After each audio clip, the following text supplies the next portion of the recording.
Everyone, welcome back to my channel. आज हम लोग बात करेंगे इंडिकेटर स्पीसीज़ के बारे में और कीस्टोन स्पीसीज़ के बारे में। ठीक है, थोड़ा सा इन डेप्थ हम आज स्टडी करेंगे। सो इंडिकेटर स्पीसीज़ और कीस्टोन स्पीसीज़ आपको तब मिलती है जब आप इकोलॉजी पढ़ते हैं, और उसमें भी हम तब पढ़ते हैं जब हमें टाइप्स ऑफ स्पीसीज़ पढ़ना होता है, जैसे कि फ्लैगशिप स्पीसीज़ हो गया, अम्ब्रेला स्पीसीज़, फिर उसके बाद इन्वेजिव, डोमिनेंट, ऐसे बहुत टाइप्स ऑफ स्पीसीज़ आते हैं। तो उसी में हमको मिलती है इंडिकेटर स्पीसीज़ और कीस्टोन स्पीसीज़ का। ठीक है, आज हम उससे रिलेटेड कुछ एग्जाम्पल्स देखेंगे, और उसमें से भी जो एग्जाम्पल दोनों में कॉमन है उनको देखेंगे कि इंडिकेटर स्पीसीज और कीस्टोन स्पीसीज दोनों में कॉमन कौन सा है, ये देखेंगे। चलिए, पहले हम बात करते हैं इंडिकेटर स्पीसीज के बारे में कि ये इंडिकेटर स्पीसीज होता क्या है एंड क्या सिस्टम है इसका। इसके एग्जाम्पल्स भी देखेंगे। देखिए, इंडिकेटर स्पीसीज आपको नाम से ही पता चल रहा है कि ये कुछ इंडिकेट कर रही है, कुछ ये बताती है कि कुछ सिग्नल दे रही है हमें किसी चीज़ की, तो इसीलिए इसका जो नाम है इसको इंडिकेटर स्पीसीज कहा गया है। ठीक है, अब इंडिकेटर स्पीसीज में क्या होता है, देखिए फॉर एग्जांपल कि अगर आपके घर में, अगर आप एग्ज़ाम के लिए आप प्रिपरेशन कर रहे हैं, एग्ज़ाम के लिए प्रिपरेशन कर रहे हैं, और एग्ज़ाम के प्रिपरेशन के दौरान क्या होता है, आपके घर में बहुत सारे झगड़े हो रहे हैं, है ना। ठीक है, बहुत सारे झगड़े हो रहे हैं, लड़ाइयाँ हो रही है, रिलेटिव्स का भी इन्वॉल्वमेंट हो रहा है, ऐसा कुछ हो रहा है। ठीक है, तो एट द सेम टाइम आपके वहाँ पे आप अकेले एक कमरे में आप पढ़ना चाहते हो, लेकिन नहीं हो पा रहा क्योंकि घर में झगड़ा हो रहा है, हल्ला हो रहा है, बहुत डिस्टर्बेंस आ रही है। ठीक है, तो इसके वजह से हमको ये घर में झगड़ा होने के वजह से, डिस्टर्बेंस की वजह से क्या देखने को मिलेगी कि आपका रिजल्ट खराब हो जाएगा, आप फेल हो जाएंगे। ठीक है, वैसे मैं विश नहीं कर रही कि आप फेल हो जाए, बस मैं बता रही हूँ एग्जांपल के थ्रू कि आपका मार्क्स कम आएंगे, आप फेल हो जाएंगे या फिर आप क्वालिफाई नहीं करेंगे। ठीक है, तो ये हमें एक दिखने को मिलती है, एक सिग्नल दिखने को मिलती है कि अच्छा, घर में झगड़ा होने की वजह से इसका ऐसा हुआ। ठीक है, सो ये एक इंडिकेटर है, ये एक इंडिकेट कर रहा है कि नहीं, इस वजह से कुछ एनवायरनमेंट में कुछ डिस्टर्बेंस है, जिसके वजह से हमें इधर कुछ रिजल्ट मिल रहा है, कुछ अलग रिजल्ट मिल रहा है, which is different from the normal expected result. अब ये इंडिकेटर स्पीसीज़ का क्या होती है, ये कोई भी हो सकता है, ये बैक्टीरिया भी हो सकता है, ये प्लांट्स भी हो सकता है, एनिमल्स भी हो सकता है। ठीक है, अब ऐसा नहीं है कि बैक्टीरिया ही होगा और वही इंडिकेट करेगा, ऐसा नहीं है। बैक्टीरिया का जो पॉपुलेशन है वो ज़्यादा भी हो सकती है, कम भी हो सकती है। बैक्टीरिया में फिर उसकी जो रिप्रोडक्शन, उसकी रेट है वो बढ़ सकती है, कम हो सकती है, या फिर ये भी हो सकता है कि उनके जो मॉर्फोलॉजी है उसमें कुछ चेंजेस मिले।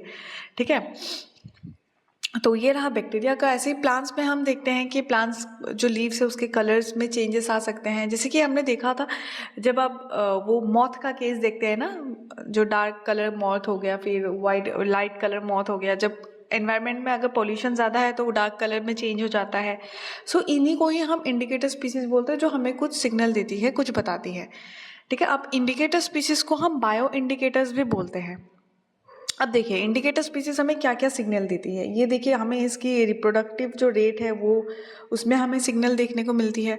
इनकी जो फिर लाइफ स्पैन है, लाइफ कितना लंबा ये लाइफ रह रही है, उसमें हमने को देखने को मिलता है। अगर पॉपुलेशन बढ़ गई, अगर पॉल्यूशन ज़्यादा बढ़ गई है तो उनकी लाइफ स्पैन कम हो जाएगी, अगर पॉल्यूशन नहीं है तो फिर लाइफ स्पैन ज़्यादा होगी, उनकी ग्रोथ होगी, उनका साइज़ कितना होगा, वो सब हम जो पैटर्न है ना, उन सबको हम मॉनिटर करते हैं।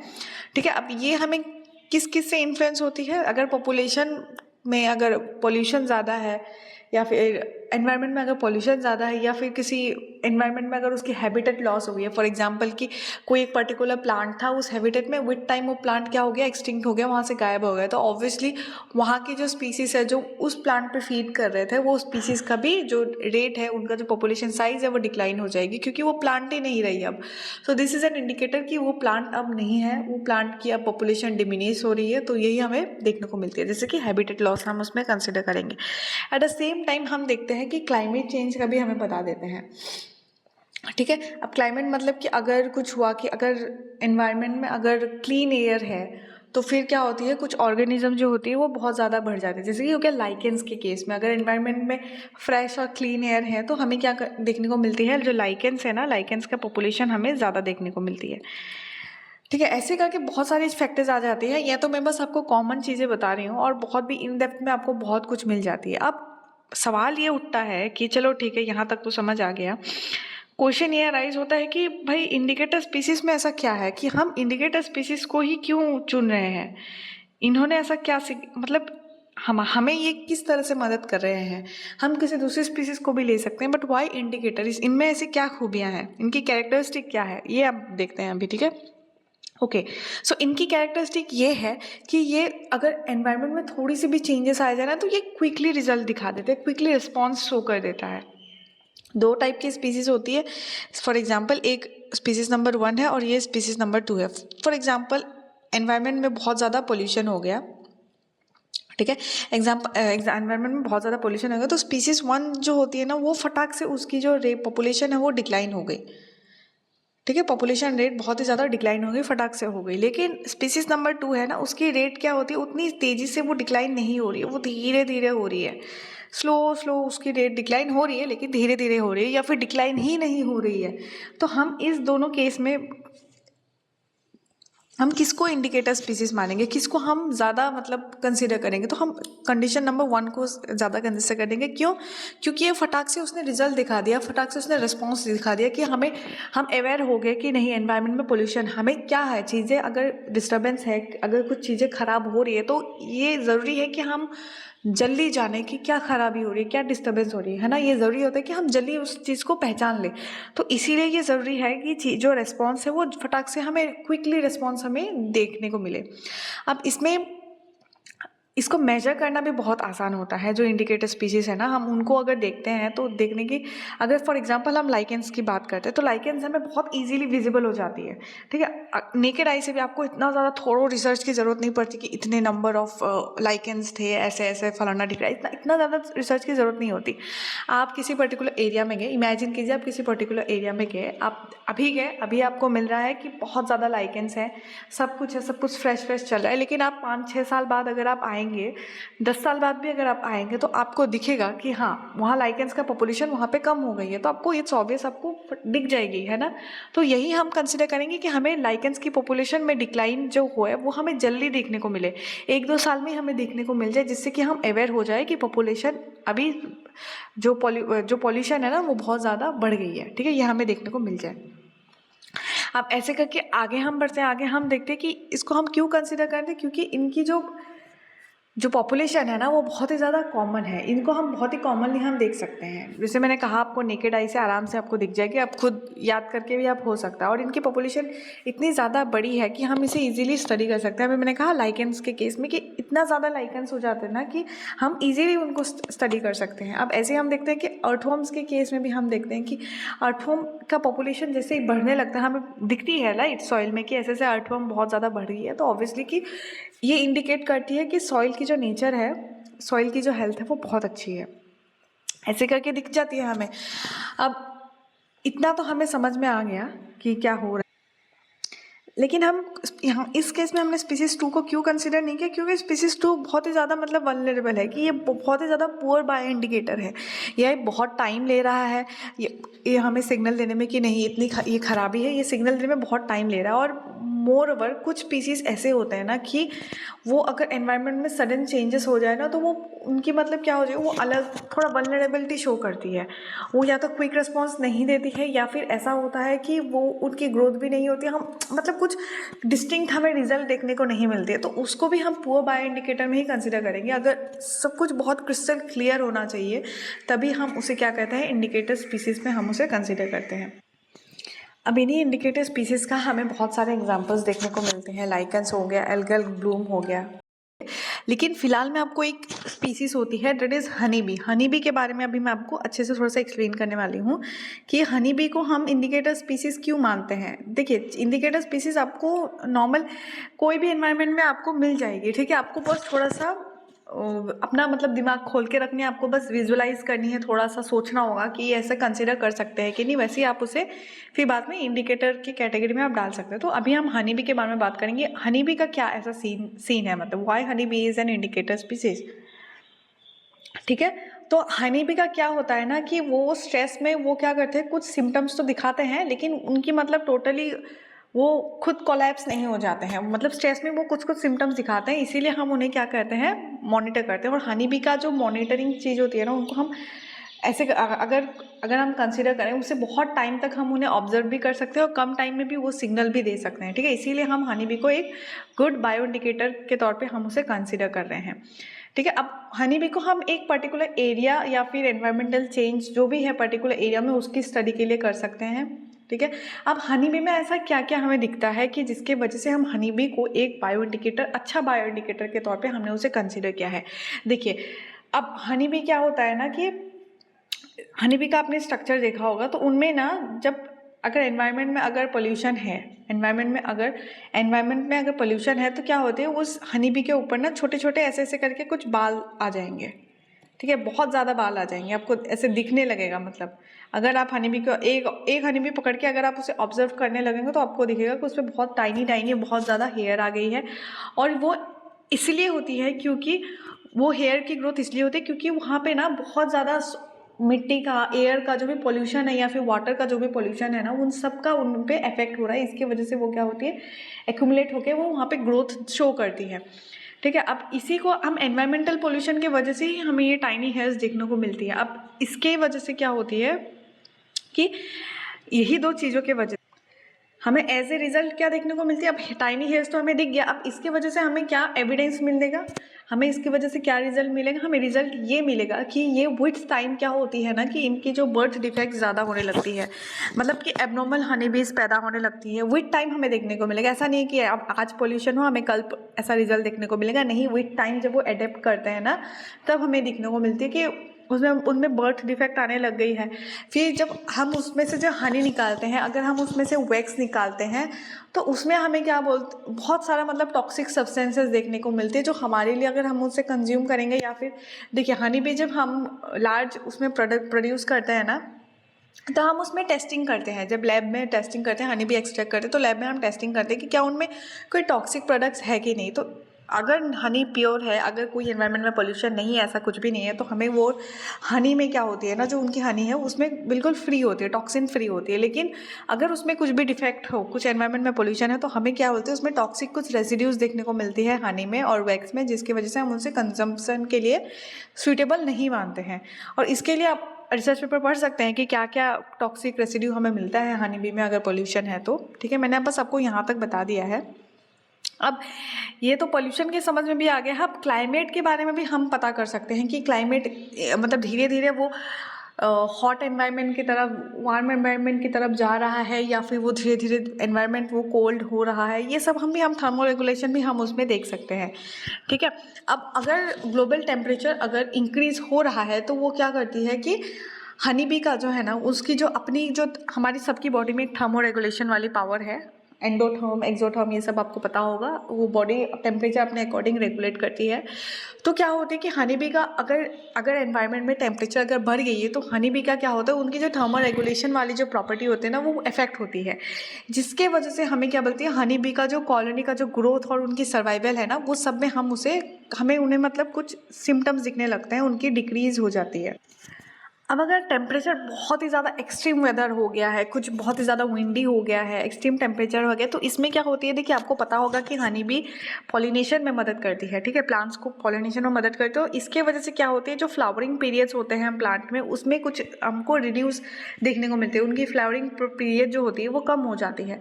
इसके वजह से क्या होती है कि हमें उनकी पॉपुलेशन जो प्लांट्स होती है उनकी पॉपुलेशन में भी हमें उनकी ग्रोथ देखने को मिलती है। एंड उसके बाद जो होती है जिसकी वजह से हमें ये भी दिखने मिलता है कि जो देखिए हनी बी क्या करती है, प्लांट से वो नेक्टर कंज्यूम करती है। ठीक है, एक जूसी स्ट्रक्चर होती है नेक्टर, वो प्लांट हनी बी कंज्यूम करती है। तो जब ऐसा कुछ होता है, अगर फ्लावरिंग पीरियड्स में चेंज हो रही है ग्लोबल वार्मिंग की वजह से, तो क्या होती है कि हनी बी को भी नेक्टर जो भी वो एक्सट्रैक्ट करती है वो उनको कम मिलती है, उसका जो अमाउंट है ना वो कम हो जाती है। ठीक है, तो ऐसे ही करके हमने देखा कि हनी बी के बारे में कि हनी बी का क्या रोल है एंड उसे हम इंडिकेटर स्पीसीज क्यों मानते हैं। ठीक है, अब आगे यहाँ तक तो हमने इंडिकेटर स्पीसीज समझ ली है। अब इंडिकेटर स्पीसीज के बाद हम ये देखेंगे कि हमें कीस्टोन स्पीसीज के बारे में पढ़ना है। अब कीस्टोन स्पीसीज के बारे में पढ़ने से पहले मैं आपको बताना चाहती हूँ कि ये दोनों जो चीज़ें हैं ना, ये दोनों को हम ऑलमोस्ट इक्वल तो नहीं मानेंगे, दोनों की डेफिनेशंस अलग हैं, लेकिन हम इसमें कुछ स्पीसीज है जो हम इन दोनों के लिए ही कंसिडर करते हैं, वही आज हम डिस्कस करने वाले हैं। अब सबसे पहले हम देखते हैं कि कीस्टोन स्पीसीज का क्या रोल है। What is keystone species? ठीक है, कीस्टोन स्पीसीज क्या है? जब हम कीस्टोन स्पीसीज पढ़ते हैं तो हमें पता होता है कि देखिए कुछ स्पीसीज होती है जो एनवायरनमेंट में क्या करती है, बहुत ही ज़्यादा इम्पोर्टेंस रखती है, ठीक है। फॉर एग्ज़ाम्पल कि अगर हमारे घर में जैसे कि मम्मी है, लेकिन विद टाइम क्या होती है, आपको मतलब ऐसा होता है कि आप उन्हें इग्नोर करते हैं या फिर उनसे बात नहीं करते, झगड़ा होता है बहुत कुछ। बट अगर वो मम्मी नहीं रहे, वो कहीं चली जाए, मौसी के वहाँ चले जाए, कुछ दिन के लिए वो चले जाए, तो आपको ये होगा कि पूरा घर डिसबैलेंस हो जाएगा, है ना। घर में और ज़्यादा झगड़ा होगा लोगों में, है ना, ऐसा कुछ होने वाला है, तो वो डिसबैलेंस हो जाएगा। तो अल्दो मम्मी, ऐसा तो नहीं कि बहुत सारी मम्मियाँ हैं, एक ही मम्मियाँ हैं, लेकिन उनकी इम्पोर्टेंस बहुत ज़्यादा है, ठीक है। उनके एब्सेंस में क्या होती है, जो एनवायरनमेंट है, जो हमारा घर है, उसमें क्या होती है, बहुत ही ज़्यादा डिस्टर्बेंस क्रिएट हो जाती है, ठीक है।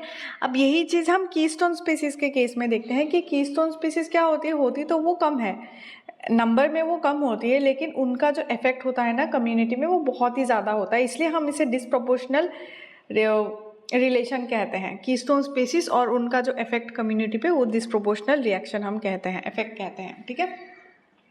अब इसका क्या होती है कि इसका रोल क्या होता है मतलब कम्युनिटी में, इसका रोल कम्युनिटी में ये होती है कि फॉर एग्जांपल कि अगर कुछ एक एनवायरनमेंट है, ये एक एनवायरनमेंट, यहाँ 5 स्पीसीज़ है, तो उन पाँचों में एक अपने में एक रिलेशन होता है, एक फूड वेब या फिर फूड चेन जैसे कुछ चलती है, आपस में वो कुछ होता है इनका रिलेशनशिप।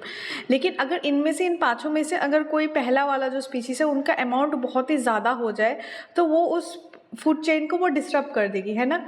अब यही चीज़, इसका अमाउंट को अगर हम उसको बैलेंस करने के लिए हम कीस्टोन स्पीसीज़ का प्रेजेंस शो करते हैं, तो जैसे ही यहाँ पे कीस्टोन स्पीसीज आ जाती है ना, वो क्या करती है, जो डिसबैलेंस हो रही है उसको ठीक करती है, जिसमें कि जिसकी पॉपुलेशन इतनी बड़ी हो रही है ना, उसको इसमें से उसको प्रे करने लग जाती है, उसको खाने लग जाते हैं, जिसकी वजह से जो स्पीसीज नंबर 1 है उसकी पॉपुलेशन वापस से नॉर्मल हो जाती है। एंड देन जो 5वें स्पीसीज का जो एक फूड चेन, फूड वेब है, वो बढ़िया से मतलब बैलेंस हो जाती है। ये है कीस्टोन स्पीसीज का रूल, ठीक है। अगर ये नहीं होंगे तो क्या होती है कि एनवायरनमेंट में या फिर इकोसिस्टम में क्या होती है, बहुत ही ज़्यादा डिसबैलेंस हो जाती है और सफ़र करते हैं। एंड विद टाइम क्या होती है, उनकी जो इकोसिस्टम की जो स्पीसीज होते हैं ना, विद टाइम वो क्या होती है, वो डिमिनिश होने लगती है, ठीक है। अब कीस्टोन स्पीसीज हर इकोसिस्टम में पाए जाती है। अगर आप देखें कि एक्वेटिक इकोसिस्टम में भी आपको मिलेगी, टेरेस्ट्रियल में भी मिलेगी, हर कहीं आपको कीस्टोन स्पीसीज देखने को मिलेगी। लेकिन देखने को मिलने का मतलब ये है कि हमें ये भी, इसका मतलब ये भी है कि चैलेंजिंग हो जाती है कि हमें ये भी जानना होता है कि कितने टाइप्स ऑफ कीस्टोन स्पीसीज है और उनका कैसा कैसा इफेक्ट। दैट मीन्स कि इनका जो एक दूसरे के साथ, जो स्पीसीज के साथ जो रिएक्शन है, जो इंटरेक्शन है, वो कैसा है नेचर में, ठीक है। ये भी हमें स्टडी करने की ज़रूरत होती है। अब कीस्टोन स्पीसीज की बात कर रहे हैं तो हम ये टाइप्स ऑफ जो कीस्टोन स्पीसीज है वो भी देखनी होगी। टाइप्स ऑफ कीस्टोन स्पीसीज मतलब कि कीस्टोन स्पीसीज किस पे फीड कर रहा है, ठीक है। ये देखने पे भी हमें ये देखनी ज़रूरी होती है। अब पहले हम देखते हैं कि यहाँ पे प्रीडेटर कीस्टोन स्पीसीज एक होती है, ठीक है। अब यहाँ से आपको नाम से ही पता चल रहा है कि यहाँ पे कुछ तो हो रहा है that is related to predator. That means कि कुछ कीस्टोन स्पीसीज वो प्रीडेटर्स होते हैं, ठीक है। अब दैट मीन्स कि वो चेक करते हैं कि प्रे का पॉपुलेशन कुछ ज़्यादा बढ़ तो नहीं गया है, प्रे की जो पहुंच है वो मतलब इन्हें रेगुलेटेड वे में हो, वो प्रे का पॉपुलेशन ज़्यादा ना बढ़ जाए। प्रे का पॉपुलेशन ज़्यादा बढ़ने की वजह से क्या हो जाएगी, वो प्रे जो किसी और पे फीड कर रही थी, उसका जो प्रे था उस पर भी क्या होती है, उनकी पॉपुलेशन भी डिक्लाइन हो जाएगी। तो ये एक डिसरेगुलेशन हो जाती है बायोडाइवर्सिटी की, ठीक है। तो इसीलिए क्या करती है प्रीडेटर की जो, दैट मीन्स कि ये प्रीडेटर जो है ये बायोडाइवर्सिटी को चेक में रखती है। तो ये कीस्टोन प्रीडेटर्स हो गए। कुछ जो प्रीडेटर्स होते हैं वो कीस्टोन नेचर के होते हैं। दैट मीन्स ये क्या करती हैं, प्रे के नेचर को, प्रे का पॉपुलेशन को इन चेक में रखते हैं। अब ऐसे ही हम कीस्टोन प्रीडेटर देखा, अब हमें देखना है कि कीस्टोन प्रे के बारे में देखना है। अब कीस्टोन प्रे का क्या सीन होता है, हम उन चीज़ों को, उन स्पीसीज को कंसिडर करते हैं जो क्या होते हैं, जिनकी पॉपुलेशन प्रीडेटर्स के लिए हेल्प करती है। दैट मीन्स कि अगर फॉर एग्जांपल एक प्रे है, अगर लायन का एक प्रे है हमारा गोट, ठीक है, लायन का प्रे है गोट। सो गोट की पॉपुलेशन, ये जो गोट है ना, ये कीस्टोन प्रे हम इसे तब कंसिडर करेंगे जब गोट की पॉपुलेशन जो रेगुलेट करेगी प्रीडेटर्स की पॉपुलेशन को, और यही गोट की पॉपुलेशन रेगुलेट करेगी इसका जो प्रे है उसकी पॉपुलेशन को। दैट मीन्स कि ये गोट का अमाउंट जो होगी ना, वो डिसाइड करेगी कि लायंस और प्रे का जो पॉपुलेशन है वो कैसा है। दैट मीन्स कि ये goat itself is a prey and it will decide कि लायन का पॉपुलेशन कैसा होगा। अगर गोट का पॉपुलेशन ज़्यादा है तो ऑब्वियसली लायन भी बढ़ेगा विद टाइम, अगर गोट का पॉपुलेशन कम है तो लायन भी विद टाइम क्या हो जाएगी, डिक्रीज हो जाएगी। तो ये क्या करते हैं, एक हेल्दी रिलेशनशिप बनाने में मेंटेन करते हैं पॉपुलेशन में, और ये अपने आप की कुर्बानी भी दे देता है। मतलब भले ही इस चक्कर में इसकी खुद की भी डेथ हो जाए, लेकिन ये क्या करती है, एक हेल्दी रिलेशनशिप बनने में मदद करती है एनवायरनमेंट में। ठीक है, अब ये एक बहुत ही ज़्यादा क्रिटिकल फूड सोर्स के तौर पे ये काम करती है, एंड इसीलिए हम इसे कीस्टोन प्ले कहते हैं। अब इसके बाद हम आगे देखते हैं कि और भी क्या होते हैं कीस्टोन के। कीस्टोन जो होती है, म्यूचुअलिस्टिक्स भी एक टर्म होती है, कीस्टोन म्यूचुअलिस्ट, ठीक है, म्यूचुअलिस्ट होती है। तो ये इनकी भी एक काम होती है, वो ये होती है कि कुछ कीस्टोन स्पीसीज ऐसी होती है जो एक दूसरे के साथ रिलेशन में आती है। अब कीस्टोन म्यूचुअलिस्ट में क्या हो जाए, ऐसा नहीं होता कि सिर्फ एक ही स्पीसीज होती है, यहाँ पे दो स्पीसीज होती है, एक दो स्पीसीज होगी, ये दोनों एक दूसरे को ही रेगुलेट कर रही होगी, इसलिए हम इसे म्यूचुअलिस्ट कहते हैं। जैसे कि इसकी पॉपुलेशन डिक्लाइन हुई तो इसकी भी डिक्लाइन हो जाएगी, इसकी बढ़ेगी तो इसकी बढ़ेगी, ऐसा मतलब सीन है कि एक दूसरे को ये रेसिप्रोकली रिलेट कर रहे हैं, इंटरेक्ट कर रहे हैं। अब एक की डिस्रप्शन हो गई तो दूसरे में भी इफेक्ट हो जाएगा, तो एज ए होल ये पूरा इकोसिस्टम में ही इफेक्ट शो करेगी। इसीलिए हम क्या कहते हैं, इसको कीस्टोन म्यूचुअलिस्ट के नाम पे कंसिडर करते हैं, म्यूचुअल रिलेशनशिप में रहते हैं। अब इन दोनों के वजह से क्या होती है, अब इनका एक अल्टरनेट, अगर इनका प्रे है, ये अगर प्रे, इसका अगर प्रे का पॉपुलेशन बढ़ जाएगा, ठीक है, अब ये इसका अगर प्रे का पॉपुलेशन अगर बढ़ जाएगा तो ये भी इस पे फीड करने लगेगी, एज ए होल प्रे की पॉपुलेशन कम हो जाएगी। ये बहुत ही ज़्यादा एक रिलेशन में रहते हैं एक दूसरे के साथ, तो इसीलिए हमें ये बात ध्यान देने की ज़रूरत है कि ये ऐसा नहीं होता कि ऐसा ही है, मतलब एकदम प्रिसाइज नहीं होता। ठीक है, ये आगे पीछे थोड़ा बहुत हो सकती है, किसी एक का प्रे को कोई दूसरा कंज्यूम कर रहा है, किसी का दूसरे का प्रे को कोई दूसरा कंज्यूम कर रहा है, तो ऐसे होती है। इंडिकेटर स्पीसीज पे मैंने आपको हनी बी के बारे में बताया था। अभी मैं जब कीस्टोन स्पीसीज के बारे में बताऊंगी तो हनी बी कैसे कीस्टोन में रोल प्ले करती है वो मैं बताने वाली हूँ। देखिए, हनी बी क्या करती है, आपको पता होगा कि हनी बी पॉलिनेशन में हेल्प करती है प्लांट्स में। ठीक है, वो नेक्टर लेती है and in exchange of that nectar वो प्लांट को एक दूसरे के साथ पॉलिनेट करने में मदद करती है। ठीक है, दैट मीन्स कि वर्ल्ड की जो फ्लावरिंग जो पॉपुलेशन है उसमें रिप्रोडक्शन की जो कैपेबिलिटी है वो सपोर्ट करती है हनी बी के थ्रू। ठीक है, अब इसीलिए क्या होती है, अगर ये नहीं रहेगा तो फिर ऑब्वियसली प्लांट में पॉलिनेशन नहीं होगी, डेट मीन्स कि वो जो प्लांट की जो पॉपुलेशन है, फ्लावरिंग प्लांट्स की जो पॉपुलेशन है वो डिक्लाइन हो जाएगी। ठीक है, अब ऐसा ही हम देखते हैं कि हमने अभी कीस्टोन में मैंने आपको बताया था कि ऐसे ही कि उसका अगर नंबर अगर कम हो जाए, कीस्टोन स्पीसीज अगर वहाँ से एनवायरनमेंट से गायब हो जाए, जैसे आपको मैंने मम्मी के रोल पे बताया था, अगर आपकी मम्मी 2-3 दिन के लिए कहीं चली जाए तो आपका घर पूरा डिस्टर्ब हो जाएगा। तो वैसे ही सेम सिचुएशन है कीस्टोन स्पीसीज पे। अब कीस्टोन में हम बी के केस पे देख रहे हैं कि ये क्या करती है, ये एक इंश्योर करती है कि एक सक्सेसफुल रिप्रोडक्शन हो और उस प्लांट का जो सर्वाइवल है ना वो बढ़े। ठीक है, अब प्लांट्स के सर्वाइवल के लिए भी वो इम्पॉर्टेंट है। अब देखिए, प्लांट अगर पॉपुलेशन अगर एक दूसरे पे पॉलिनेट कर रही है, अगर प्लांट्स की पॉपुलेशन बढ़ रही है तो वो प्लांट्स पे जो ऑर्गेनिज्म फीड कर रहे हैं उनकी पॉपुलेशन भी रेगुलेट होती रहेगी। सो आपको एज ए होल एक फूड जो वेब है, फूड चेन है, उसके तौर पर भी आपको देखनी है कि कैसे क्या हो रही है। ठीक है, अब ऐसे करके हमने देख ली हनी बी के बारे में। अब ये इंडिकेटर स्पीसीज और जो कीस्टोन स्पीसीज है ये इम्पॉर्टेंट क्यों है हमारे नेचर पे। ठीक है, अब देखिए, ये इंडिकेटर स्पीसीज और कीस्टोन स्पीसीज, इनका मेन रोल यही है कि जो ये कंजर्वेशन में ये मदद करती है, बायोडाइवर्सिटी को मेंटेन करने पे मदद करती है, कि कोई ऐसा ना हो कि कोई कुछ एक्सटिंक्ट ना हो जाए। एज ए होल हम जितने भी पढ़ रहे हैं इकोलॉजी में, उसका एक ही मुद्दा होता है, मेन जो एम होता है कि हम चीज़ों को प्रिजर्व करें। किसी का रोल ये नहीं होता कि हमारा मुद्दा है कि इस पर्टिकुलर प्लांट को एक्सटिंक्ट करना है, नहीं, ऐसा नहीं होता।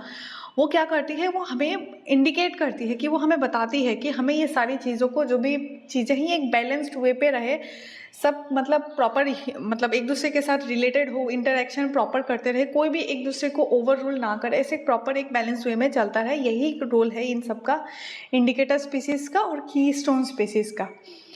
ठीक है, अब जैसे कि इंडिकेटर स्पीसीज का तो हमें पता चल ही गया है कि वो एनवायरमेंटल उसके बताती है। ठीक है, वो क्लाइमेट चेंज के बारे में बताती है और पोल्यूशन के बारे में बताती है, अगर कोई डिजीज़ किसी एनवायरनमेंट में आ गई है उसके बारे में बताती है। और वो क्या करती है, वो एनवायरनमेंट को लेके बहुत ही ज़्यादा सेंसिटिव होते हैं, जिसकी वजह से वो हमें रिजल्ट्स शो कर देते हैं और जिसकी वजह से हमारे लिए आसानी हो जाती है, साइंटिस्ट के लिए आसानी हो जाती है, कंजर्वेशनिस्ट के लिए आसानी हो जाती है, इकोलॉजिस्ट लोगों के लिए आसानी हो जाती है कि वो आराम से इसकी स्टडी कर सके। ठीक है। अब कीस्टोन स्पीसीज का भी यही रोल है कि ये कंजर्वेशन, एक हेल्दी रिलेशनशिप, हेल्दी इकोसिस्टम बनाने में कीस्टोन स्पीसीज का भी रोल हो जाती है। अब एग्जाम्पल में अगर इन दोनों का अगर कॉमन एग्जाम्पल देखें तो हम देखते हैं कि कोरल रीफ जो होती है उसके बारे में हम देख सकते हैं। आपको गूगल में डायग्राम मिल जाएगी, आप सर्च कर दीजिए, फिर यूट्यूब पे भी कर दीजिए, मिल जाएगी आपको। तो कोरल रीफ क्या करती है, एक बहुत ही ज़्यादा 1000 से भी ज़्यादा मतलब जो मेरीन स्पीसीज होती है ना, फिशेस हो गई, बहुत सारा जो एक्वेटिक हैबिटेट्स हो गए ना, उनके सर्वाइवल के लिए वो मदद करती है। और वो क्या करती है, वो इंडिकेटर के तौर पे भी रोल प्ले करती है। और वो कैसे, अब कीस्टोन के लिए तो हमने देख ली कि वो सर्वाइवल में हेल्प कर रही है। अब इंडिकेटर के तौर पे वो कैसे मदद करती है कि अगर टेम्परेचर, अगर जो वाटर का जो टेम्परेचर अगर बढ़ गया है, कम हो गया है, तो उस हिसाब से क्या करती है, वो अपना जो होती है वो सिम्टम्स दिखाने लग जाती है। ठीक है। अब और भी एग्जांपल्स हैं, जैसे कि अभी मैंने आपको बताया हनी बी के बारे में। हनी बी के बारे में और एक्सप्लेन करने की ज़रूरत नहीं है। अब अगर हम जो इंडिकेटर स्पीसीज़ है, सिर्फ इंडिकेटर स्पीसीज़ का अगर हम एग्जांपल्स देखें तो हम देख सकते हैं कि लाइकेंस हो गया, फिर आउल्स हो गया, स्पॉटेड जो आउल्स होते हैं। ठीक है। अगर उनकी अगर पॉपुलेशन अगर डिक्लाइन हो जाए, ठीक है, तो फिर हमें ये देखने को मिलती है कि जो प्लांट होते हैं ना, बड़े बड़े जो पुराने बड़े बड़े ट्रीज होते हैं, उनकी पॉपुलेशन में ग्रोथ मतलब डिक्रीज हो रही है, ये हमें देखने को मिलती है। क्यों? क्योंकि ओल का खुद का घर नहीं होता। सो ये बड़े बड़े जो पेड़ होते हैं ना, उन पे वो रहते हैं, उन पे रहते हैं। तो अगर पॉपुलेशन ओल की कम हो रही है तो ऑब्वियसली डेट मीन्स कि उसको जो पुराने जो ट्रीज है ना, वो गुड क्वालिटी ऑफ ट्रीज उसको नहीं मिल रहा है, इसीलिए उनकी पॉपुलेशन ग्रोथ, उनको रहने की ठिकाना नहीं मिल रही है। तो इसीलिए हम स्पॉटेड जो ओल्स होते हैं ना, उसको हम कंसिडर करते हैं इंडिकेटर स्पीसीज पे। लाइकेंस हो गया, स्पॉटेड और होल्स हो गया। फिर हमने देखा कि एक और चीज़ होती है, सैल्मन होती है। सैल्मन भी ये क्या करती है, ये जो एक्वेटिक हैबिटेट होती है ना, उसमें ये रोल प्ले करती है। ठीक है। सो अगर कोई रिवर इकोसिस्टम है जो क्लीन नहीं है, जो वेल कनेक्टेड नहीं है, तो क्या होती है, ये सैल्मन की जो पॉपुलेशन होती है ना, विद टाइम ये क्या हो जाती है, ये डिक्लाइन हो जाती है। एंड उसके बाद हम देखते हैं एम्फीबियंस में। एम्फीबियंस में देखते हैं कि फ्रॉग्स हो गया, टोड्स हो गया, तो उनका ना जो स्किन होता है ना, वो बहुत ही ज़्यादा परमिएबल होती है। डेट मीन्स कि वो ऑक्सीजन एब्जॉर्व कर सकती है। डेट मीन्स कि अगर उनकी बॉडी अगर परमिएबल, स्किन अगर परमिएबल है, वो ऑक्सीजन स्किन से अगर वो ब्रीथ कर रहे हैं, डेट मीन्स कि अगर वाटर में अगर ऑक्सीजन की कम कंसनट्रेशन जो होती है, अब BOD COD आप पढ़ते हैं तो उसमें डिजॉल्व ऑक्सीजन, फिर BOD भी पढ़ते हैं, तो उसमें आपको पता चलता है कि जो ऑक्सीजन का जो कंसनट्रेशन है वो बहुत ही ज़्यादा इंपॉर्टेंट रोल प्ले करती है किसी एक्वेटिक हैबिटेट में। ठीक है। लेकिन अगर हम ये ऑक्सीजन की कंसंट्रेशन अगर हम फ्रॉग्स और टोड्स में देखें तो ये बताती है कि जो वाटर की क्वालिटी है वो कैसी है। ये भी ये डिक्लाइन, मतलब ये भी ये बताती है कि ये अर्ली सिग्नल देती है कि पॉपुलेशन इंक्रीज हो रही है, बाहर के ऑर्गेनिजम्स आ रहे हैं, पैथोजेंस आ रहे हैं, जिसकी वजह से क्या हो जाती है, ऑक्सीजन की अमाउंट, जो फ्रेश ऑक्सीजन की अमाउंट थी वो कम होती जा रही है। ठीक है। तो इससे हमने देख लिया। फिर ऐसे बहुत सारे हैं, अगर आपने देखा होगा कि ओएस्टर्स हो गया, शेलफिश हो गया, फिर उसके बाद आप बैट्स भी देखते हैं। बैट्स जो नॉक्टर्नल उनकी काम होती है, तो उसकी अगर उनका साइज़ अगर डिक्लाइन होती है, मतलब कि अगर उनकी पॉपुलेशन डिक्लाइन होती है, तो भी हम उनको कंसीडर करते हैं एक इंडिकेटर के तौर पे। क्यों? क्योंकि अगर नेचर में अगर लाइट से रिलेटेड अगर लाइट की पॉल्यूशन अगर ज़्यादा होगी, हैवी मेटल्स का जो हो गया, नेचर में अगर हैवी मेटल ज़्यादा हो गया, अगर अर्बनाइजेशन ज़्यादा हो गया, क्लाइमेट में अगर चेंजेस आ गई है, तो इसीलिए वो क्या करती है, बैट्स क्या करती है, सिग्नल देने लग जाती है। बैट्स का सिग्नल जो, सिंस वो नाइट में ही वो ज़्यादा रोल प्ले करती है, तो उसका जो उनका पॉलिनेशन में भी उनका रोल रहता है। ठीक है। लेकिन अब इनका सीन ये है कि अगर ऐसे कुछ, अगर ह्यूमंस ने अगर कुछ चीज़ें इंड्यूस कर दी कि लाइट की खूब सारे लाइट जला दी, तो बैट्स अपना उनकी जो नेचुरल जो कैपेसिटी होती है किसी नेचुरल लाइट को फिर या फिर उसको डिटेक्ट कर करके कहीं पहुंचने की, वो उनकी प्रॉपर्टी कम हो जाती है। ठीक है। जिसके वजह से विद टाइम क्या हो जाए, उनमें म्यूटेशंस होने लगता है, एंड विद टाइम उनकी जो प्रॉपर्टीज होती है वो हमें देखने को नहीं मिलते। तो ये एक एनवायरनमेंट का जो डिस्टर्बेंस है उसको ये बताती है। अब बैट्स, अगर आपने नोटिस किया होगा, आपको जंगलों में बहुत ज़्यादा मिलेंगे, क्योंकि वो नेचुरल जो लाइट होती है, नेचुरल जो अंधेरे में जो जुगनू वगैरह, उन सबको वो डिटेक्ट कर करके, प्लांट्स में जो भी लाइट्स होते हैं, उन नियॉन कलर के जो भी चीज़ें होती हैं ना, उनको वो डिटेक्ट कर करके वो आगे बढ़ते हैं। ठीक है। सो यही बैट्स का डिस्टर्ब हो जाते हैं अगर हमने लाइट की पोल्यूशन बहुत ज़्यादा कर दी है। सो ये तो हमने देख ली इंडिकेटर स्पीसीज के। ऐसे हज़ारों इंडिकेटर स्पीसीज आपको मिल जाएंगे अगर आप गूगल में सर्च करेंगे। ठीक है। बुक्स में भी होते हैं, आप देख लीजिएगा। फिर ऐसे क्या कि हमने अभी कीस्टोन स्पीसीज का भी हमने अभी रोल देखा था कि कीस्टोन स्पीसीज की कैसे है। उसमें से हमने सबसे पहले एग्जांपल क्या देखा था, हनी बी का देखा था, सी ऑटर का भी देखा था। सी ऑटर सी अर्चिन पे फिर सी ऑटर सी अर्चिन पे फीड करती है जो केल्प फॉरेस्ट को मेंटेन करने पे हेल्प करती है। फिर ग्रे वोल्स का कंडीशन आपने देखा होगा, इन सब का आप गूगल में अच्छे से स्टडी कर सकते हैं। अफ्रीकन एलिफेंट्स का भी हो गया। फिर बहुत सारे ऐसे एग्जाम्पल्स होते हैं जो मतलब ऐसे कीस्टोन स्पीसीज का ये रोल प्ले कर सकते हैं, ठीक है। अब प्रीडेटर कीस्टोन स्पीसीज का भी आप एग्जाम्पल देख सकते हैं, जैसे कि आपको मिल जाएगा, ठीक है। सो आई होप आपको यहाँ तक समझ आ गया। यहाँ हमने आज देखा कि कीस्टोन स्पीसीज के कुछ एग्जाम्पल्स, फिर उसके बाद हमने देखा इंडिकेटर स्पीसीज क्या होती है और इंडिकेटर स्पीसीज के कुछ एग्जाम्पल्स। उन दोनों में कॉमन कौन सी स्पीसीज है जैसे हम कंसीडर कर सकते हैं। हनी बी का एग्जाम्पल